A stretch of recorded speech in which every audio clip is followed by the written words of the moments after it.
నమస్కారం. నేను మీ భక్తుల బలరామకృష్ణ, ఎమ్మెల్యే రాజానగరం నియోజకవర్గం. విజయవాడ పరిసర ప్రాంతాల్లో ఈ మధ్య కాలంలో వచ్చిన వరదల గురించి మీ అందరికీ తెలుసు. ఈ వరదలు ప్రజలను చాలా అష్టకష్టాలు పెట్టింది. అలాంటి పరిస్థితుల్లో ఈ యొక్క ఎన్డీఏ ప్రభుత్వం, మన ముఖ్యమంత్రి వర్యులు శ్రీ నారా చంద్రబాబు నాయుడు గారు, ఉప ముఖ్యమంత్రి వర్యులు శ్రీ కొణిదెల పవన్ కళ్యాణ్ గారు, తెలుగుదేశం పార్టీ జాతీయ కార్యదర్శి మరియు మంత్రివర్యులు యువకులు శ్రీ నారా లోకేష్ బాబు గారు, ఇతర మంత్రులు, ఎమ్మెల్యేలు, తెలుగుదేశం, జనసేన, బీజేపీ పార్టీ నాయకులు, కార్యకర్తలు, జన సైనికులు, వీర మహిళలు అందరూ కూడా అద్భుతమైనటువంటి సేవలు అందిస్తున్నారు. వారందరికీ ముఖ్యంగా చూస్తే ఈ యొక్క అధికార యంత్రాంగం కానీ చూసినట్లయితే అన్ని శాఖల వారు కూడా, పంచాయతీ సెక్రటరీ నుంచి చీఫ్ సెక్రటరీ వరకు కూడా, ఐఏఎస్లు, ఐపీఎస్లు అందరూ కూడా వరద బాధితుల సేవలో నిమగ్నం అయ్యారు. వరద బాధితులు అందరికీ కూడా ఒక్కరికి కూడా ఇబ్బంది పడకూడదు, ఏ ఒక్కరూ ఇబ్బంది పడకూడదని ప్రతి ఒక్కరికి ఈ యొక్క నాణ్యమైనటువంటి ఆహారాన్ని అందించాలని, తాగునీరు సక్రమంగా అందించాలని, అదేవిధంగా చంటిబిడ్డలకు పాలు, బిస్కెట్లు సక్రమంగా అందించాలని, రోగులకు వైద్యం అందించాలని, ఈ యొక్క అన్ని విధాలుగా కూడా ఈ యొక్క వరద బాధితుల సహాయార్థం పూర్తి స్థాయిలో రేయింబవళ్ళు అందరూ ఏకస్తులయ్యి కష్టపడి ఎంతో ప్రాణ నష్టం జరగకుండా ప్రయత్నం చేసింది. దాంట్లో పూర్తిగా ఈ ప్రభుత్వం సఫలమైంది. కానీ ఇంకా ఎంతోమంది ఇబ్బంది పడుతూనే ఉన్నారు. ముఖ్యంగా చూస్తే ప్రభుత్వం కానివ్వండి, ప్రైవేటు స్వచ్ఛంద సేవా సంస్థల వారు కానివ్వండి, చాలా అద్భుతమైన సేవలు అందించారు. అద్భుతమైన సేవలు అందించి చంటిబిడ్డ తల్లులు కానివ్వండి, లేదా గర్భిణీ స్త్రీలు కానివ్వండి, వృద్ధులు కానివ్వండి, రోగులు కానివ్వండి, వాళ్ళందరినీ కూడా సురక్షిత ప్రాంతాలకు తరలించి మెరుగైన వైద్య సహాయం అందించడంలో కూడా ప్రభుత్వం సఫలమైంది. ఎక్కడ ఎలాంటి ఇబ్బంది, ఎక్కడ ఎలాంటి ప్రాణ నష్టం కూడా జరగకుండా కాపాడగలిగింది. అయితే ఆస్తి నష్టం మాత్రం చాలా భయంకరంగా సంభవించింది. అలాంటి పరిస్థితుల్లో ఇప్పటికే చాలా పెద్ద పెద్ద వ్యాపారులు, సినీ తారలు, చిరు వ్యాపారస్తులు, స్వచ్ఛంద సేవా సంస్థలు, ప్రభుత్వ ఉద్యోగులు, ప్రైవేటు ఉద్యోగులు అందరూ కూడా తమ వంతు సాయం అందిస్తూ కూడా వరద బాధితులకు బాసటగా నిలిచారు.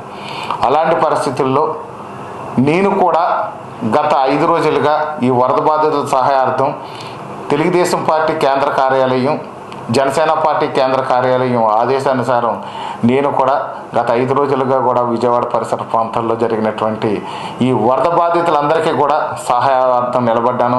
నా వంతు నా భోజనం ఏర్పాటు చేశాను, నా వంతు మంచినీళ్ళు ఏర్పాటు చేశాను, పాలు, బిస్కెట్లు అన్నీ కూడా చేసాం, వైద్య సాయం అందించాము.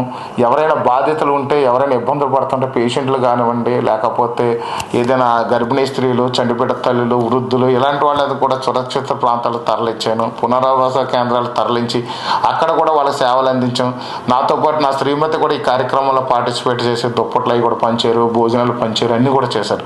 దీంట్లో మన రాజానగరం నియోజకవర్గం నుంచి ఎంతోమంది నాయకులు కూడా ఇందులో పార్టిసిపేట్ చేసి ఈ కార్యక్రమం విజయవంతం చేశారు. ఇదంతా కూడా మన రాజానగరం నియోజకవర్గం తరఫున అక్కడ ఉన్నటువంటి వరద బాధితులకు మేము చేసినటువంటి సేవ. కాబట్టి ఈ సేవ ఫలితంగా మన వంతుగా ఉడతాభక్తిగా రాజానగరం నియోజకవర్గం తరఫున నేను నా శ్రీమతి వెళ్ళి సేవలు అందించడం జరిగింది. కానీ అక్కడ పరిస్థితులన్నీ చూస్తే మనసు చలించిపోతుంది. అక్కడ వాళ్ళ బాధలు చూస్తే, ఆస్తి నష్టం చూస్తే చాలా భయంకరంగా ఉంది. ఆహారం కొరత లేకుండా చేయగలిగాము ప్రభుత్వం తరఫున, మంచినీళ్ళు కొరత లేకుండా చేయగలిగాము, వైద్య సదుపాయాలు ఇబ్బంది లేకుండా చేయగలిగాము. ఈ యొక్క ఎవరైతే ఈ చంటిబిడ్డ తల్లులు, లేకపోతే గర్భిణీ స్త్రీలు, వృద్ధులు, రోగులు ఉన్నారో వాళ్ళని కూడా సురక్షిత ప్రాంతాలు పంపించి వైద్యం అందించాం. కానీ వాళ్ళు చాలా విధాలుగా ఆస్తి నష్టం జరిగింది. ఇంకా కూడా ఈ యొక్క మూగజీవాలు, ఆవులు, గేదెలు, కుక్కలు, కోళ్ళు అన్నీ కూడా చనిపోయినాయి. ఇదంతా కూడా చాలా ఇబ్బందుల్లో ఉన్నారు. వాళ్ళందరూ కూడా చాలా కష్టతరంగా ఉంది. వాళ్ళు కోలుకోవాలంటే కొంచెం టైం పడుతుంది బాగా. దానికి ప్రభుత్వం తరఫున కూడా పూర్తిగా సహాయ సహకారాలు అందిస్తున్నారు. కానీ నా మనసు చలించిపోయి అక్కడున్న పరిస్థితుల దృష్ట్యా మా కుటుంబ సభ్యులు, ముఖ్యంగా నా యొక్క కుమార్తెలు, మా అల్లుడు, నా భార్య బత్తల వెంకటలక్ష్మి గారు, నేను అందరం కలిసి ఒక నిర్ణయం తీసుకున్నాము. ఆర్థికంగా మేము కూడా కష్టాల్లో ఉన్నాము. అయినప్పటికీ కూడా మా కుటుంబం తరపున రాజానగరం నియోజకవర్గం తరపున 25 లక్షల రూపాయలు సీఎం సహాయ నిధికి మేము ఒక విరాళంగా ఇవ్వాలనుకుంటున్నాం. ఈ విరాళం అంతా కూడా మేము పవన్ కళ్యాణ్ గారు ద్వారా, ఈ యొక్క నారా లోకేష్ బాబు గారి ద్వారా సీఎం సహాయ నిధికి ఇవ్వదలిచాము. మా యొక్క కోరిక ఒకటే, రాజానగరం నియోజకవర్గంలో చాలామంది స్వచ్ఛందంగా దాతలు ఉన్నారు, ఒక మంచి మనసున్న మహారాజులు ఉన్నారు, మహారాణులు ఉన్నారు, ఎందరో పుణ్యాత్ములు ఉన్నారు. ఇలాంటి పరిస్థితుల్లో ఈ ఆపత్కాల సమయంలో వరద బాధితుల సహాయార్థం మీరేదైనా సహాయం చేయాలనుకుంటే, విరాళాలు ఎవరన్నా ఇవ్వదలుచుకుంటే మీరు చెక్ రూపంలో కానీ డీడీ రూపంలో కానీ ఈ యొక్క ముఖ్యమంత్రి సహాయ నిధికి ఇవ్వాల్సిందిగా కోరుతున్నాము. నగదు రూపంలో మాత్రం తీసుకొనబడదు, ఎందుకంటే నగదు రూపంలో తీసుకోవడం అనేది చట్టరీత్యా నేరం. కాబట్టి చెక్ రూపంలో కానీ డీడీ రూపంలో కానీ ఇవ్వవలసిందిగా కోరుతున్నాం. ఈ రాజానగరం నియోజకవర్గ ప్రజలు స్పందించి ఇచ్చిన ఈ చెక్కులు డీడీలతో పాటు మా కుటుంబం నుంచి ఇచ్చే 25 లక్షల రూపాయల విరాళంతో పాటు ఈ యొక్క నారా లోకేష్ బాబు గారి ద్వారా, అదేవిధంగా శ్రీ కొణిదెల పవన్ కళ్యాణ్ గారి ద్వారా సీఎం సహాయ నిధికి మేము అందజేస్తాం. దయచేసి దాతలో అవకాశం ఉన్న వాళ్ళందరూ కూడా మీకు శక్తి వంచన లేకుండా చెక్ రూపంలో కానీ డీడీ రూపంలో కానీ విరాళాలు ఇవ్వాల్సిందిగా కోరుతున్నాను. నమస్కారం. మీ బత్తల బలరామకృష్ణ, ఎమ్మెల్యే, రాజానగరం నియోజకవర్గం.